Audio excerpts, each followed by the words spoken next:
On se souvient tous de Gene Wilder pour ses rôles inoubliables dans Willy Wonka et la chocolaterie et Frankenstein Jr. Mais que s'est-il réellement passé dans les coulisses de sa carrière légendaire? Pourquoi sa femme est-elle restée silencieuse si longtemps après sa disparition? Et quelles révélations partagent-elles enfin sur leur vie commune? Gene Wilder est devenu une star en incarnant le savant fou dans la parodie de 1974, Frankenstein Jr.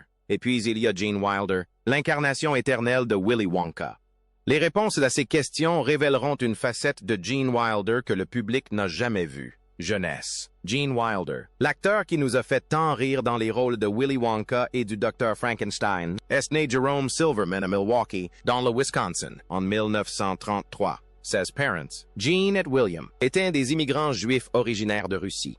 Son père fabriquait et vendait de petits objets amusants, comme des jouets et des gadgets. Lorsque Gene avait 8 ans, sa mère tomba gravement malade d'une maladie cardiaque appelée rhumatisme articulaire aigu. Le médecin conseilla au petit Jean d'essayer de faire rire sa mère pour l'aider à guérir. C'est ainsi que Jean s'intéressa au théâtre, car il trouvait de la joie à faire sourire sa mère. À 11 ans, Gene assiste à une représentation théâtrale de sa sœur et fut conquis. Il rêvait lui aussi de devenir acteur. Il demanda même au professeur de théâtre de sa sœur s'il pouvait être son élève. Le professeur lui dit de revenir à 13 ans, ce que Gene fit. Le jour de ses 13 ans, il appela le professeur, qui accepta de le prendre comme élève. Jean a étudié l'art dramatique pendant 2 ans, apprenant toutes sortes de techniques et de compétences qui lui seraient utiles plus tard dans sa carrière. Mais le chemin pour devenir un acteur apprécié n'a pas toujours été facile. Sa mère, Gene Silverman, remarquant qu'il n'exploitait pas pleinement son potentiel dans le Wisconsin, l'a envoyé dans une école militaire appelée Black Fox à Hollywood.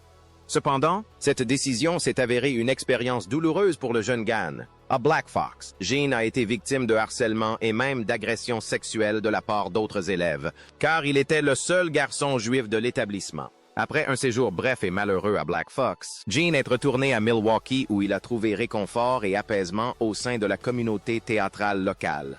Il se produisit pour la première fois devant un public payant à l'âge de 15 ans, interprétant le rôle de Balf. Il poursuivit ses études en communication et arts du spectacle à l'Université de l'Iowa, où il rejoignit la fraternité Alpha Epsilon Pi. Ces années universitaires furent une période d'exploration et d'épanouissement pour Gene, qui continua de perfectionner son jeu d'acteur et de découvrir le monde qui l'entourait. Après avoir obtenu son diplôme de l'Iowa en 1955, sa soif de connaissances le mena à l'école de théâtre Bristol Old Vic en Angleterre. Il s'y consacra pleinement à l'étude de l'art dramatique et excella même en escrime, devenant le premier élève de première année à remporter le championnat d'escrime de l'école.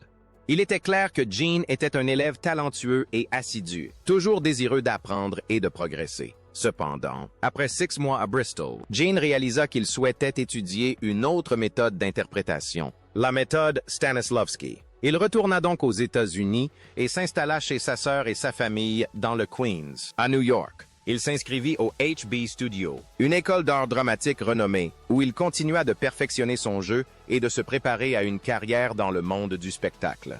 Service militaire. En 1956, alors qu'il était une étoile montante du théâtre, Gene Wilder fut appelé sous les drapeaux. Après sa formation, il fut affecté au corps médical et envoyé au Texas pour apprendre le métier de secouriste. Par chance, il put choisir son lieu d'affectation et opta pour un hôpital près de New York afin de pouvoir continuer à suivre des cours d'art dramatique. Pendant son service militaire, il a travaillé au service de psychiatrie et de neurologie de l'hôpital, prenant soin des soldats souffrant de troubles mentaux. Mais durant cette période, Gene a vécu un deuil terrible. Sa mère, Jean, est décédée d'un cancer. Ce fut une épreuve difficile, mais il a continué à servir son pays et à se consacrer à sa passion pour le théâtre. Après avoir terminé son service militaire en 1958, Gene retourna à New York. Il obtint une bourse pour la célèbre école d'art dramatique HB Studio, ce qui lui permit de se consacrer pleinement à ses études. Pour subvenir à ses besoins, il dut accepter divers petits boulots, comme chauffeur de luxe pour des personnes fortunées et professeur d'escrime. Il était déterminé à réussir comme acteur, même si cela impliquait de cumuler plusieurs emplois pour subvenir à ses besoins. Début de carrière. À 26 ans, Gene réalisa que le nom de Jerry Silver Berman ne sonnait pas comme celui d'une star de cinéma. Il décida donc de le changer pour quelque chose de plus accrocheur. Gene Wilder. Il choisit Gene en hommage à un personnage de livre qui portait ce nom et Wilder en hommage au célèbre dramaturge Thornton Wilder.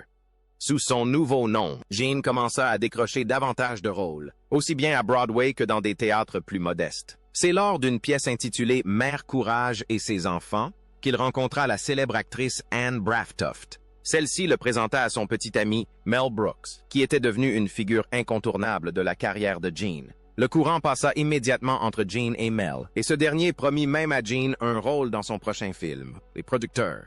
Mais avant cela, Gene obtint un petit rôle dans le film Bonnie et Clyde en 1967. C'était sa première expérience au cinéma, mais le début de ses aventures sur grand écran.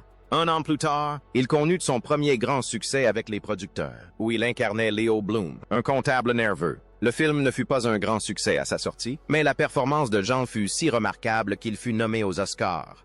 Après cela, tout le monde voulait travailler avec Gene Wilder. Ascension vers la célébrité. En 1969, Gene Wilder s'installe brièvement à Paris pour jouer dans une comédie intitulée « Start the Revolution Without Me ».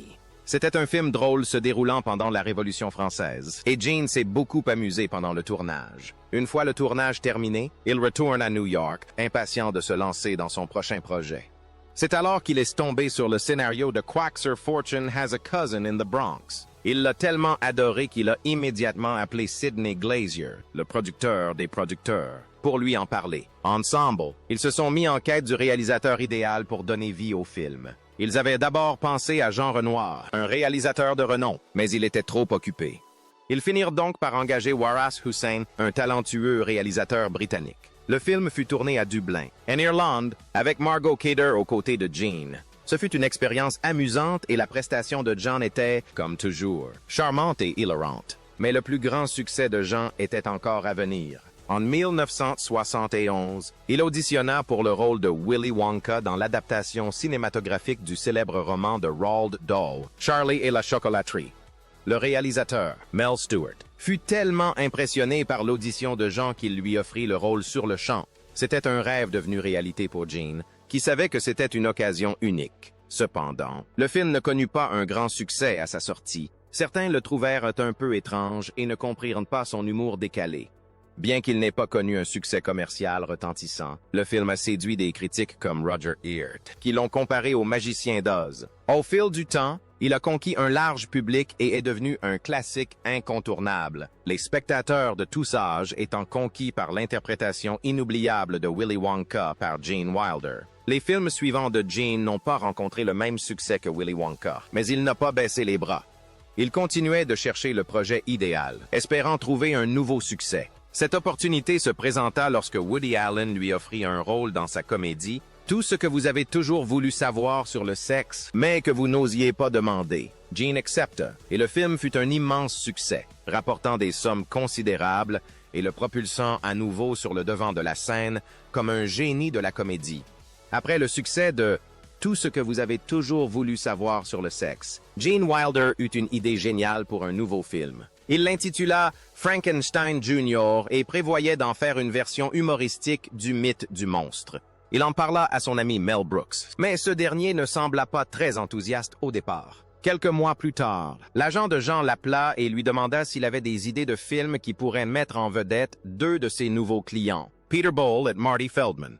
Gene venait de voir Marty Feldman à la télévision et pensait qu'il serait parfait pour une scène dans une gare de Transylvanie, où un personnage nommé Igor rencontre le docteur Frankenstein. Il avait également décroché un autre rôle, celui de Renard, dans un film adapté du Petit Prince. Mais avant même le début du tournage, Mel Brooks le rappela et lui proposa le rôle du gamin endormi dans Le shérif est en prison. Gene tourna rapidement ses scènes pour Blazing Saddles, puis s'enfuit à Londres pour commencer le tournage du Petit Prince. Quel emploi du temps chargé! Une fois le scénario de Young Frankenstein terminé, Jean-Mel et le producteur, Michael Gruskoff, tentèrent de le vendre à Columbia Pictures, mais incapables de s'entendre sur le budget. Ils optèrent finalement pour la 20th Century Fox. Gene et Mel durent engager le frère aîné de 5 ans. Marty Feldman et Marlene Kahn acceptèrent de participer au film, et Gene commença à écrire le scénario de ce qui allait devenir son premier film. En tant que réalisateur, les aventures du frère plus intelligent de Sherlock Holmes. Il était clair que Gene Wilder était un créateur hors pair, enchaînant les idées brillantes. Films avec Richard Pryor, En 1975, l'agent de Gan Wilder lui envoya le scénario d'un film intitulé Super Chief. Gene appréciait l'idée, mais pensait qu'il lui manquait une touche particulière pour être vraiment drôle. Il suggéra que la seule personne capable de rendre le film hilarant sans être offensante était Richard Pryor, un comédien extrêmement talentueux, réputé pour son esprit vif et son humour incisif. Pryor accepta de jouer dans le film, rebaptisé Silver Streak. C'était la première fois que Gene et Richard travaillaient ensemble et ils devinrent le premier duo comique interracial à succès d'Hollywood. De quoi briser les barrières? Pendant le tournage de Silver Streak, Gene eut une autre idée de film, inspirée par un film du célèbre réalisateur italien Federico Fellini.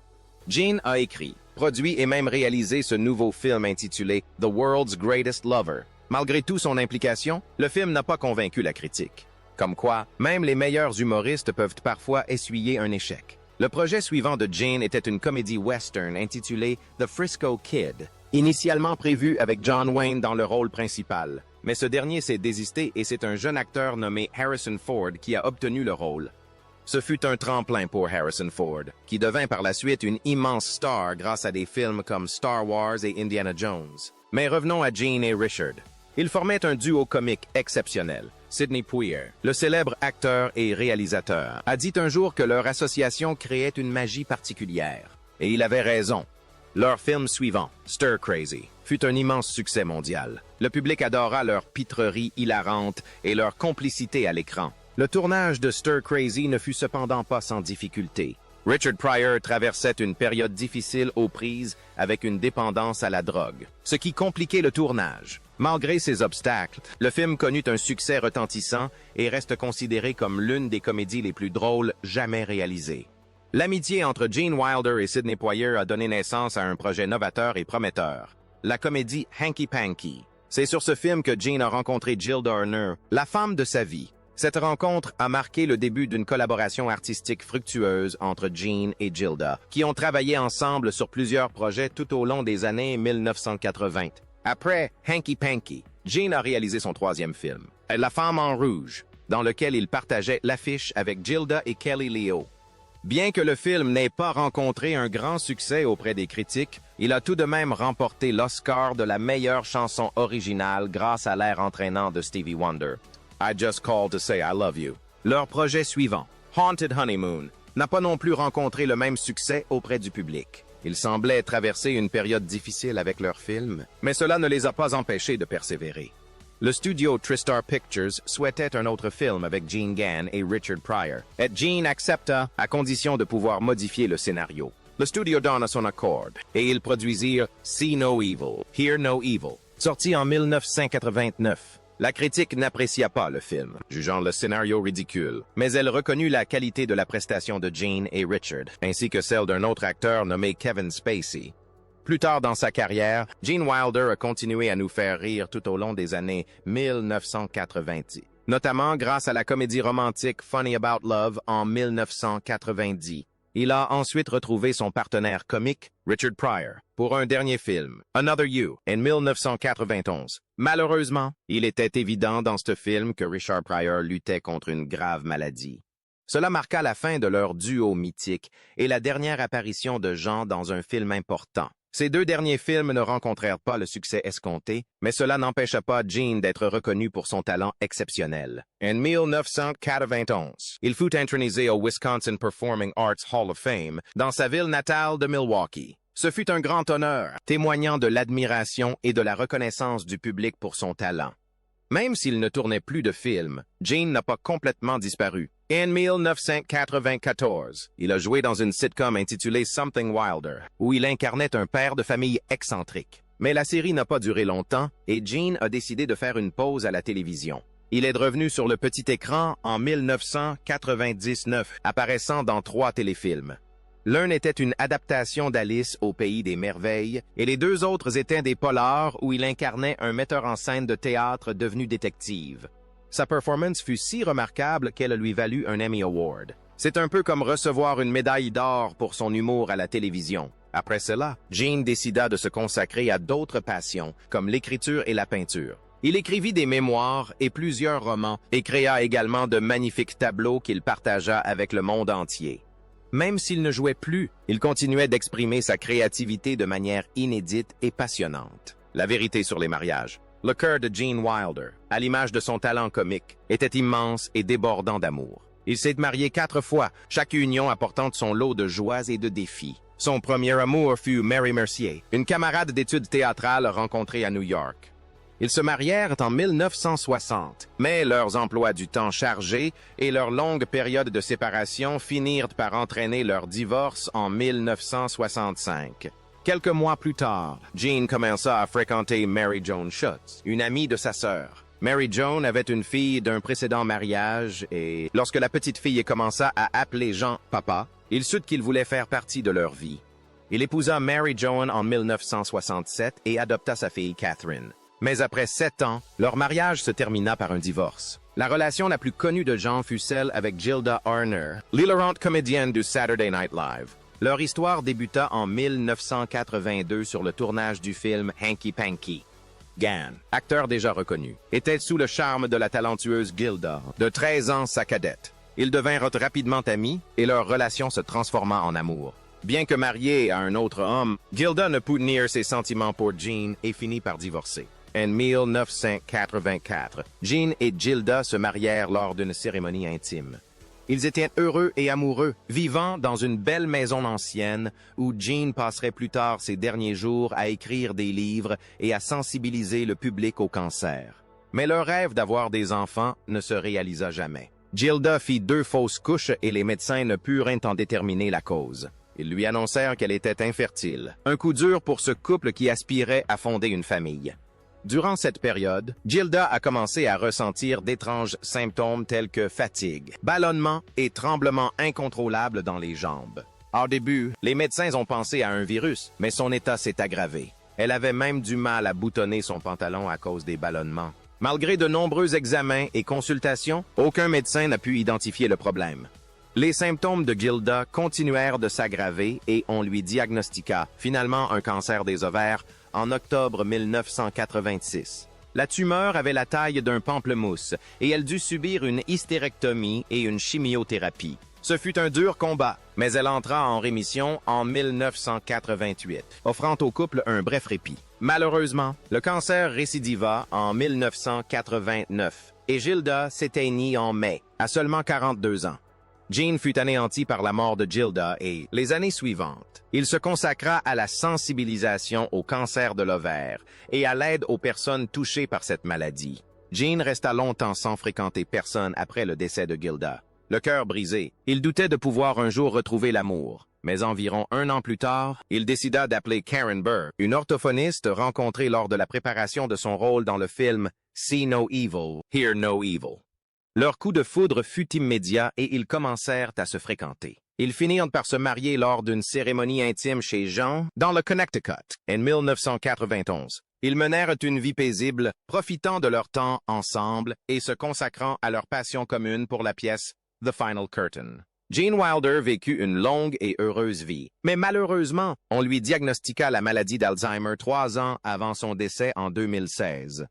Il est décédé à l'âge de 83 ans, chez lui dans le Connecticut, entouré de l'amour de sa famille. Dans un documentaire poignant intitulé Remembering Gene Wilder, Karen Burr, l'épouse de Jean, a partagé les dernières paroles qu'il lui a adressées avant son décès en 2016. C'était un moment doux et simple, à l'image de l'homme. Ils étaient allongés ensemble dans leur lit, écoutant Ella Fitzgerald chanter Somewhere Over the Rainbow, lorsque Jean s'est soudainement redressé et a dit « Je te fais confiance ». Puis il prononça ces mots que toutes les femmes rêvent d'entendre. « Je t'aime ». Ce furent ses dernières paroles, un poignant témoignage de l'amour qu'ils partageaient, un amour indéfectible. Karen décrivait Gene comme le meilleur mari qu'on puisse espérer, une preuve irréfutable de leur lien profond et durable. Malheureusement, les dernières années de John ont été marquées par sa lutte contre la maladie d'Alzheimer, une maladie déchirante qui efface peu à peu la mémoire et les facultés cognitives. Karen a confié que Gene n'avait jamais vraiment accepté son diagnostic, peut-être parce que la maladie avait déjà affecté sa mémoire. Ce fut sans doute un déchirement pour Karen de voir son mari bien-aimé s'éteindre, mais elle laisse rester forte et présente, gardant toujours le sourire. Malgré les difficultés liées à la maladie d'Alzheimer, Karen chérit l'amour qu'ils ont partagé. Aimer et être aimé est le plus beau cadeau qu'on puisse recevoir. Et nous l'avons eu. A-t-elle confié? Ses amis et collègues étaient profondément affectés par son décès. Mel Brooks, célèbre comédien et réalisateur qui a collaboré avec Jean sur de nombreux films, a déclaré être encore sous le choc de cette perte. Il n'arrivait pas à croire que Jean soit parti et il allait terriblement le regretter. Même les Oscars ont rendu hommage à Gene Wilder en l'incluant dans leur montage hommage spécial en 2017. C'était une façon de célébrer son incroyable carrière et son impact sur le monde du cinéma.